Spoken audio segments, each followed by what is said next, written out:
दूसरे दिन प्रातःकाल राजा जनक से महर्षि विश्वामित्र ने कहा, हे राजन, दशरथ के इन दोनों कुमारों की इच्छा पिनाक नामक धनुष को देखने की है, अतः आप इनकी इच्छा पूर्ण करने की व्यवस्था कर कीजिए। राजा जनक के कुछ कहने से पूर्व ही राम ने कहा, हे नरश्रेष्ठ, पहले आप हमें पिनाक का वृतांत सुनाइए। हमने सुना है कि पिनाक शंकर जी का प्रिय धनुष है। शिव जी के पास से यह आपके पास कैसे आया?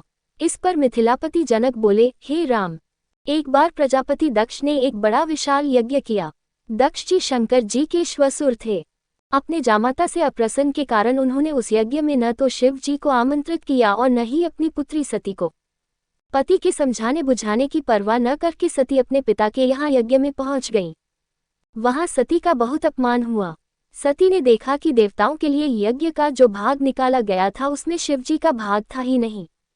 इससे क्रुद्ध होकर सती ने यज्ञ कुंड में कूदकर अपने प्राण त्याग दिए। महादेव जी के गणों ने, जो सती के साथ राजा दक्ष के यहाँ आए थे, लौटकर महादेव जी को सारा वृतांत बताया। सती की मृत्यु की सूचना पाकर महादेव जी बड़े क्रुद्ध हुए। उन्होंने राजा दक्ष की यज्ञ भूमि में जाकर उस यज्ञ को नष्ट कर डाला।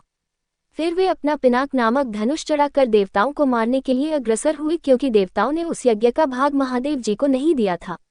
महादेव जी का ये रौद्र रूप देखकर सारे देवता बहुत भयभीत हुए। देवताओं ने अनुनय विनय करके महादेव जी का क्रोध शांत कराया। क्रोध शांत होने पर महादेव जी ने पिनाक को देवताओं को दे दिया और कैलाश पर्वत पर लौट गए। देवताओं ने उस धनुष को हमारे पूर्व पुरुष देवरात को दे दिया। तभी से वह धनुष हमारे यहाँ रखा है। हमारे पूर्वजों का स्मृति चिन्ह होने के कारण हम इस धनुष की देखभाल सम्मान के साथ करते आ रहे हैं। इसी बीच एक बार हमारे राज्य में अनावृष्टि के कारण सूखा पड़ गया, जिससे प्रजाजनों को भयंकर कष्ट का सामना करना पड़ा। उस कष्ट से मुक्ति पाने के लिए मैंने एक बहुत बड़ा यज्ञ किया। पुरोहितों के आदेशानुसार मैंने अपने हाथों से खेतों में हल चलाया। हल से भूमि खोदते खोदते भगवान की इच्छा से मुझे एक परम रूपवती कन्या प्राप्त हुई। उसे मैं अपने राजमहल में ले आया और उसका नाम सीता रखकर अपनी पुत्री के समान उसका लालन पालन करने लगा। जब सीता किशोरावस्था को प्राप्त हुई तो दूर दूर तक उसके सौंदर्य एवं गुणों की ख्याति फैलने लगी। देश देशांतर के राजकुमार उसके साथ विवाह करने के लिए लालायित होने लगे। मैं अद्भुत पराक्रमी योद्धा के साथ ही सीता का विवाह करना चाहता था। अतः मैंने ये प्रतिज्ञा कर ली कि शिव जी के धनुष पिनाक पर प्रत्यंचा चढ़ा देने वाला वीर राजकुमार ही सीता का पति होगा। मेरी प्रतिज्ञा की सूचना पाकर सहस्त्रों राजकुमार और राजा महाराजा समय समय पर अपने बल की परीक्षा करने के लिए यहाँ आए, किंतु पिनाक पर प्रत्यंचा चढ़ाना तो दूर, वे उससे तिल भर खिसका भी न सके। जब वे अपने उद्देश्य में इस प्रकार निराश हो गए तो वे सब मिलकर मेरे राज्य में उत्पात मचाने लगे।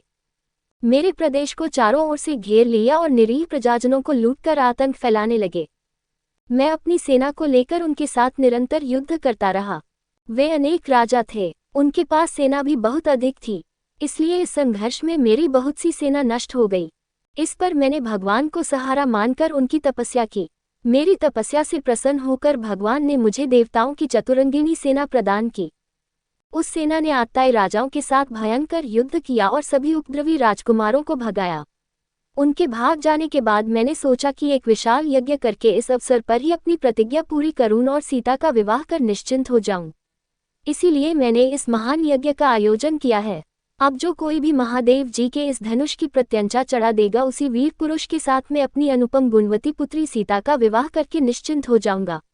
आगे की कथा सुनने के लिए अगला वीडियो जरूर देखें, और यदि आपने अभी तक हमारा चैनल सब्सक्राइब नहीं किया तो जरूर कर लें। धन्यवाद।